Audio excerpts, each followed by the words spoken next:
as I started to kind of get in the machine of ministry, I started allowing services just to be like a checklist. So I started allowing myself to be like, all right, first service is done. Okay, we gotta get through second service. Third service is done. All right, time to go home and nap. I wasn't able to receive from it. Not only was I able to receive from it, I became resentful towards it. Hey there, welcome to the CA podcast. I'm Chad and I'm with Vinny. What's up, Chad? You know, nothing much. How are you? Pretty good, Good. So, have you ever been in a situation where you were going through the motions and you just were kind of stuck in like a mundane situation where everything was the same and it was just like week by week, everything went by? How did you deal with that? How did you push past it? How did you maybe stay there? How did you spice it up? How did you keep pushing through in that situation? So that's a good question. There's a lot there. I guess we should do an episode on that. Let's do it and see where we go. But a funny thing, I worked in restaurants. Yep. And so the last restaurant I worked in was a burger joint. Okay. Not like McDonald's or Burger King, but like more of a high-end burger joint. Yep. But you talk about doing the same thing over and over again. Yeah. Right? So we're talking hundreds of burgers at a time coming through. And like literally doing the same, smash them, move them, cook them, and then down the line on, and then it's, the whole process of putting the sandwich together. Right. Yep. So, to me, that is, you have to get used to that, right? That environment and do it in a fast pace. Yeah. Right. Mm-hmm. So the fun of that is doing the same thing over and over. You become an expert at it. Right. But it does become like, where's the excitement in it? Right. Sure. And so for me, and when I worked at another restaurant, my challenge was I always wanted to be better than the other guy. Yeah. Right. So in order to like fix the mundaneness, I would like compete with the other guys. Right. Yeah. So there was one time where probably not the best scenario to talk about because the dude ended up walking out on me. But oh no.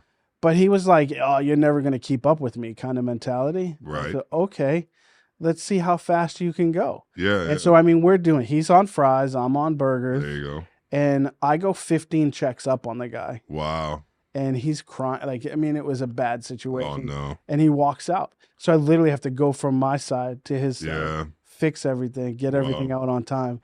And it was, but that's like really bad scenario.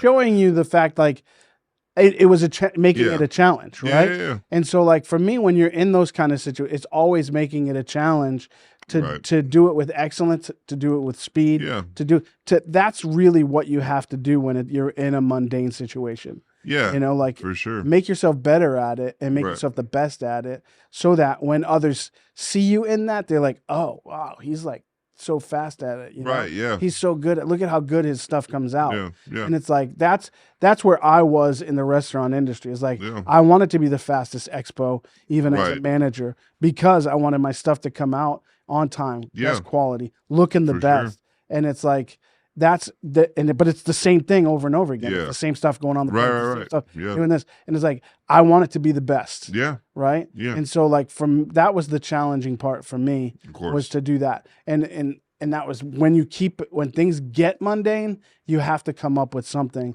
to make it not so mundane. Right. And so like that was one way I dealt with it in that regard. But I'm sure you have like an immediate perspective. What happens in your world when it comes to like mundaneness? Well, one thing is, I basically for a long time worked at churches and stuff like that. And so, when you talk about repetition, like almost everything you're doing is pretty much the same. Right. You got Sunday service, you got Wednesday service, you have the promos for Sunday service, you have the promo for Wednesday service, you have announcements, like they're all very much the same. So one of the things that I had to do, and both environments that I was in when I was over things, very different in the sense of the things that I was doing. But one of the things that I hate, and most people that do videos, some people like it, but hate, is talking head videos. And basically it's just, announcement videos, anything like promo video where it's just like a talking head. There's nothing you really can do with it. Right. There's no really way to spice it up. It's just, that's what it is. And so one of the things I had to do was like, I realized like that's all I was doing. Like my entire week was basically fixed around meetings, filming these things, editing these things, getting them out in a timely manner. And it was just I mean, when you talk mundane, I mean, and you know, I go from a church that we were doing live music videos. We were, I mean, everything I was doing freelance wise, like projects were like crazy, like super creative, like everything. And then I go to like literally a church that had no cameras, right? When I got there, we bought one camera to do, you know, basically creative stuff. Yes. And it was literally like, that's all we were doing. Right. And I went from this high octane, like doing stuff like crazy, like, and yeah, it was repetitious, but at the same time, like I was able to be creative because we had so much. And so it was one of those things where I had to challenge myself. I'm like, okay, number one, how can I do better? But then also in that moment, like, what can I build while I'm in the mundane tasks? Yes. So like, yeah, I need to get good at what I'm doing. And then I got efficient at it. So it was like, okay, you know, how can I make this faster? How can I export faster? Right. How can I edit faster? Right? It's the same thing. Same thing. Same right? thing. And one thing I was doing was like trying to basically make it where, what are my intakes? So when I import stuff, like what can I do in the middle of importing? So if importing takes a while, what can I do process wise? You know, what can I do when I'm waiting to export? Can I, you know, okay, hit export. So the thing is, a lot of times I would time exports where like maybe we had a rehearsal, right? And I would time the export, like as soon as I was done editing, I would hit the export and it would go in the rehearsal, or, you know, go into a meeting. And that way I wasn't wasting the export time, because unlike the computer I have now, when I had the export, it would lock my computer up. Mm-hmm. I couldn't open a single browser. I couldn't, I mean, it would literally give me warnings that it was using all of my data. So to export this stuff. And so, you know, it was one of those things, because here's the other thing. The way we did it there was I had the record in 4K because it would give us 2 camera options. So it would give us the ability to cut. And I could, you know, respace. So I couldn't record in 1080. Right. So super high quality. So it was super high quality.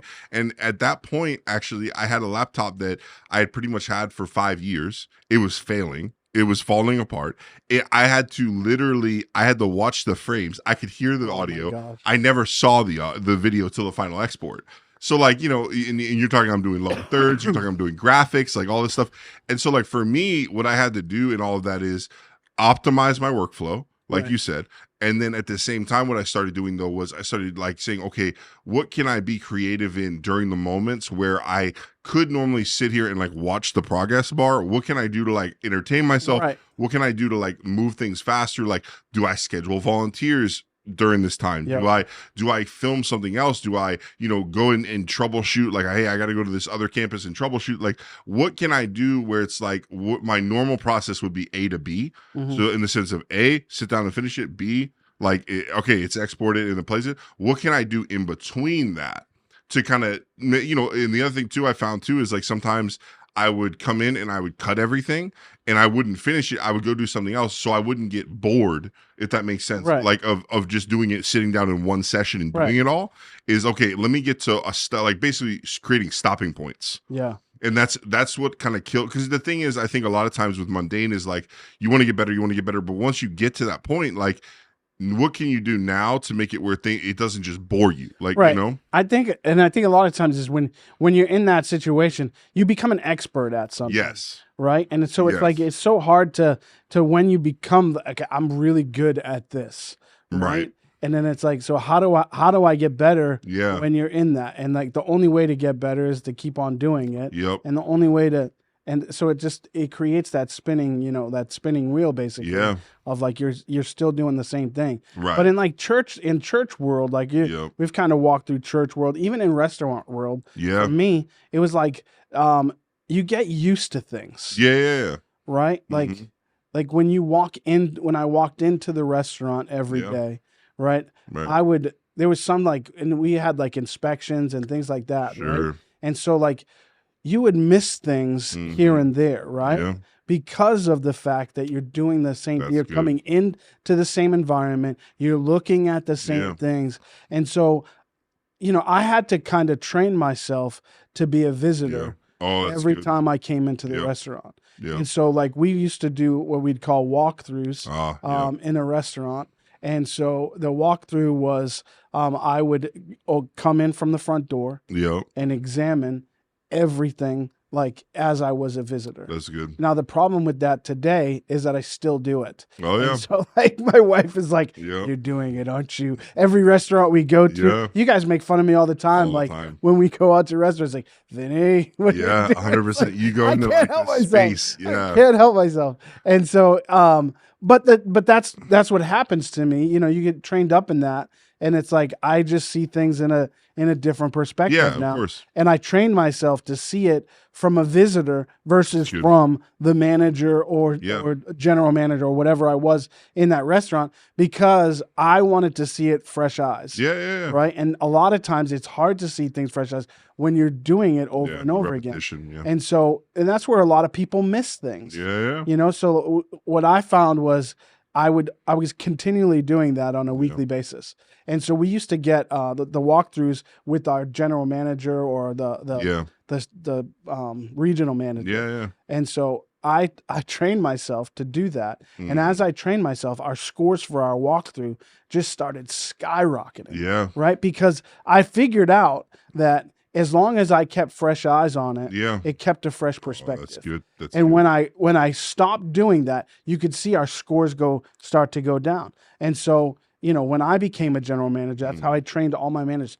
Make sure every morning you come in this door and you pretend you're a visitor. You see something out of place, you know it doesn't belong there. Something's broken. The bathroom, you know, the bathroom stall has a latch that needs to be. This is all stuff that's so easy to fix. So but when a visitor sees it and they see it, it's like, oh, that's broken. They don't even have a good, you know what I mean? You know, and even and to give you another, like at a church example, like I've always walked in the foyer at our church with fresh eyes. And so recently I walked in and I'm like, man, when you're walking into our sanctuary, there's 2 trash cans on either side, 1 trash can on either side of our doors that are typically full of trash because we serve great food at our church and there's always great coffee and all that.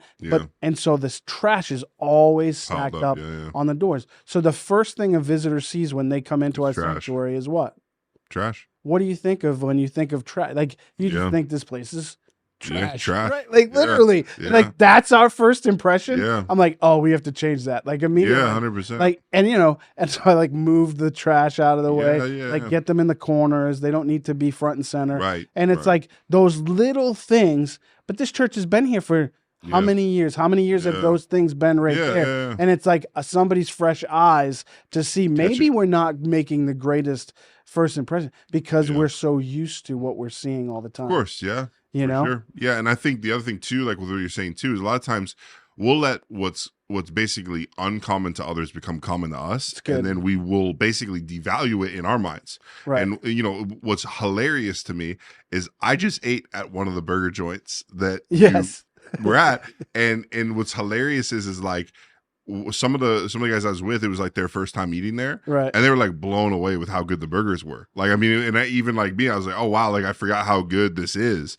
And it's one of those things where it's like, to me, that burger joint is like top, right? But for you, it's like, man, I went there every day. Like, oh my gosh, you know, I know the ins and outs. Like, that is what it is, you know. Like, and for me, it's like, oh man, like it was like a really good experience for me, right? But it's so funny because like one of the things that I did a lot of times, and I caught myself doing, was I would treat, and this is just what it is, but like because I worked in church forever, I would treat the services like as common.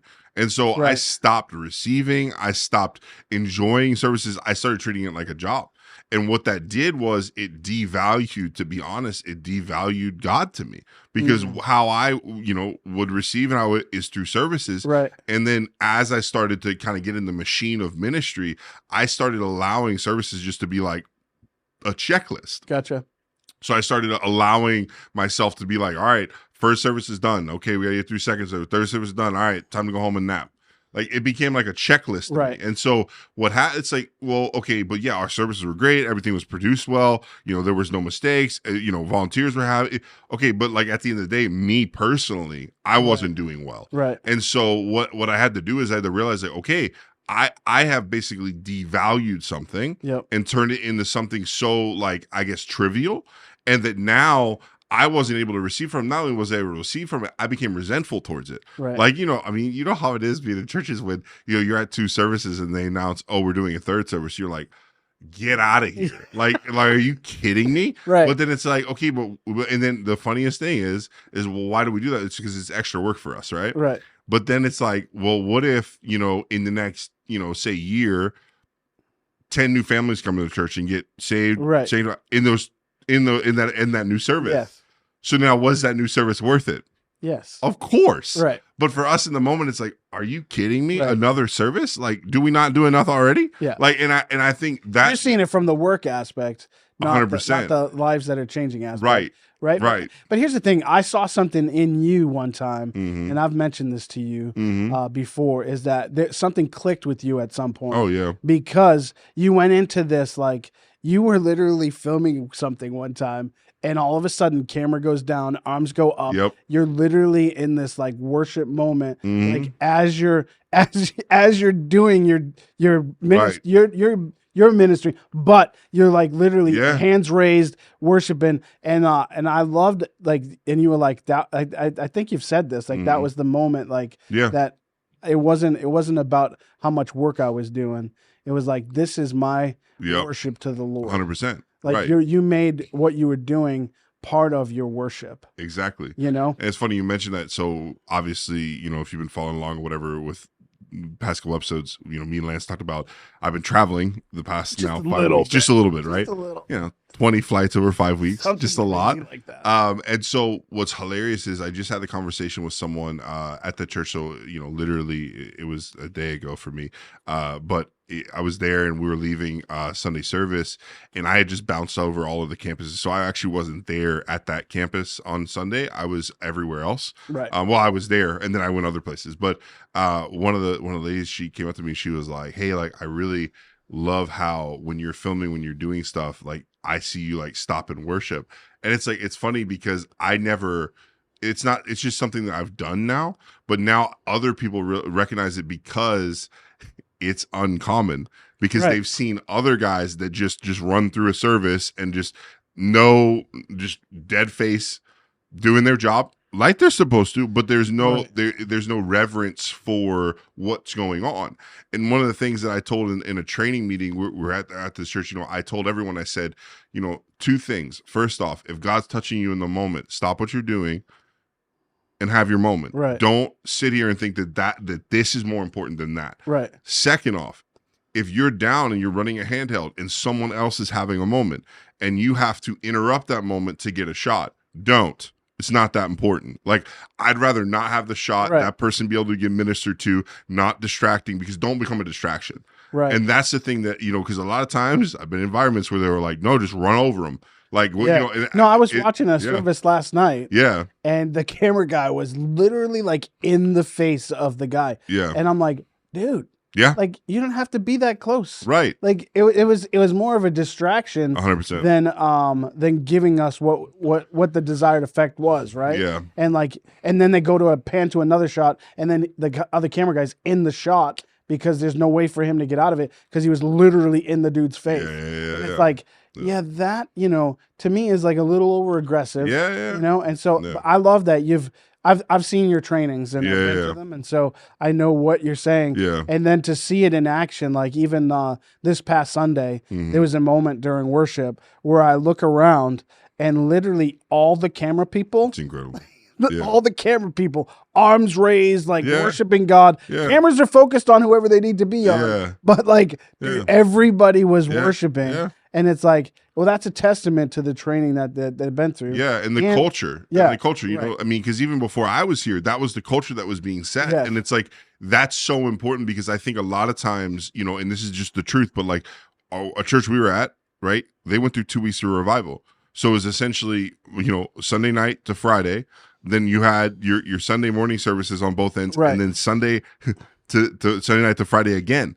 And you think about it, those camera operators were doing the same thing. Most of all of them were the same camera, do the same thing every night, but they were receiving. They weren't just doing the mundane thing, because this is the trap you can fall in.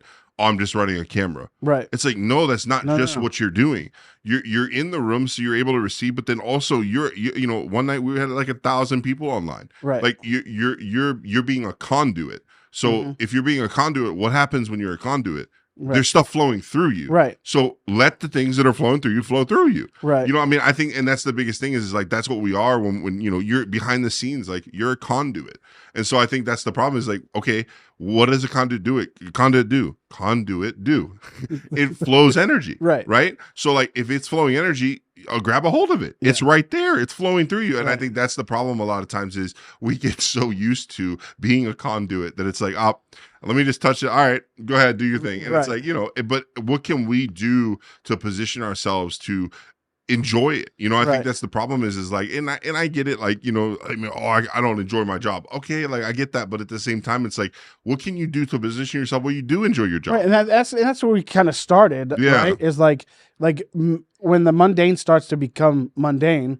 Right. And it becomes that point of like, man, this is like boring. Yeah. Right. How do you make it more exciting? Exactly. Right? And so for me, I found myself like stepping out and trying to see things differently, right? Gaining a different perspective. That's good. How can I, and so we talked through that. We talked through the speed and excellence. Yeah. Right. It's like doing it to a point where you're not just good at it, but you're the best at it. Yeah. Right. Like, and I heard a statistic the other day, or a like mathematical thing, that if you just did something 18 minutes a day, right, for a year straight, that's crazy. Right, you become better than 95% of anybody in whatever. If you play guitar for 18 minutes a day, right, as though it's mundane, right, and you're doing it, right, but you'll become better than 95% of the people that play guitar if you just do it consistently. Yeah. So that's how you become great at things. Yeah.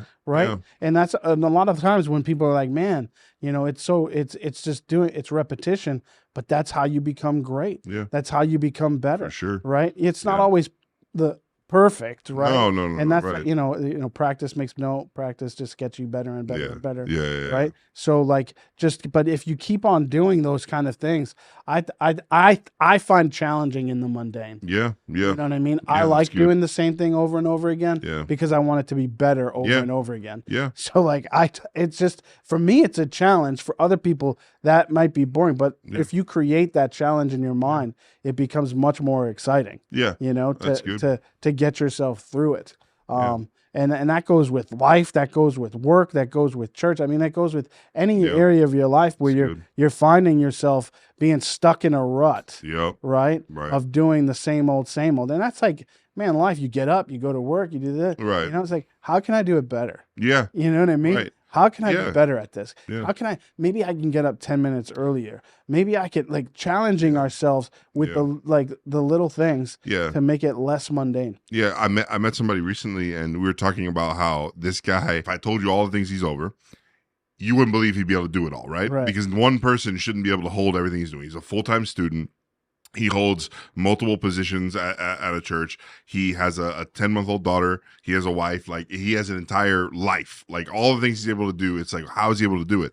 Well, he chooses to wake up at 3 a.m. every morning. Yeah.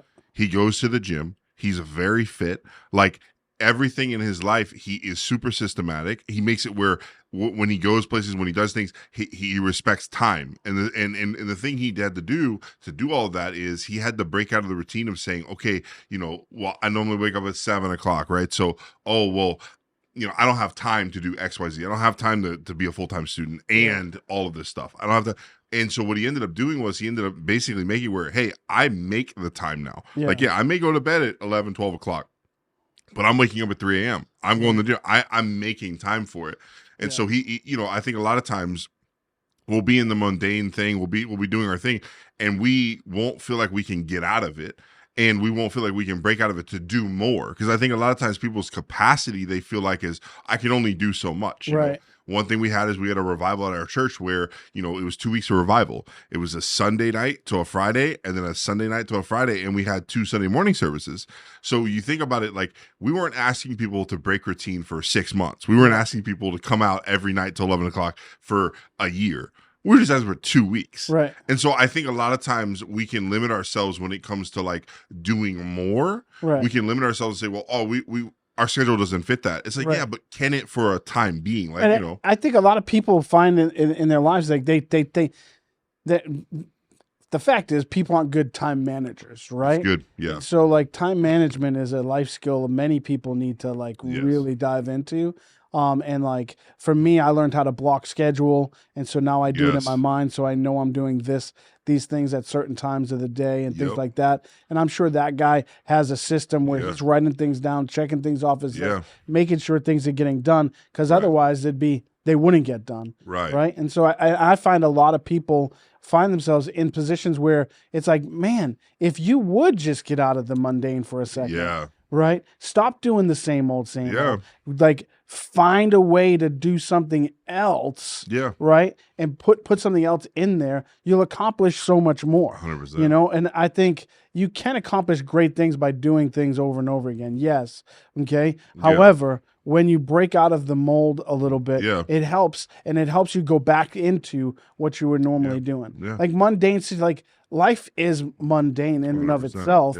And like people's lives in general, it's the same thing day in, day out, week in, week out. So breaking that mold, right, probably helps you in essence. I think 100%. it helps you because it changes your mindset. It gets you thinking, oh, I can accomplish more. I can do more in this season. I can do more. Wow, my kid was able to stay up a little later and still function in school. You know what I mean? Like, so we went through all those services, right? So I got a story now. We go through all those services. I have a kid who was on a set schedule.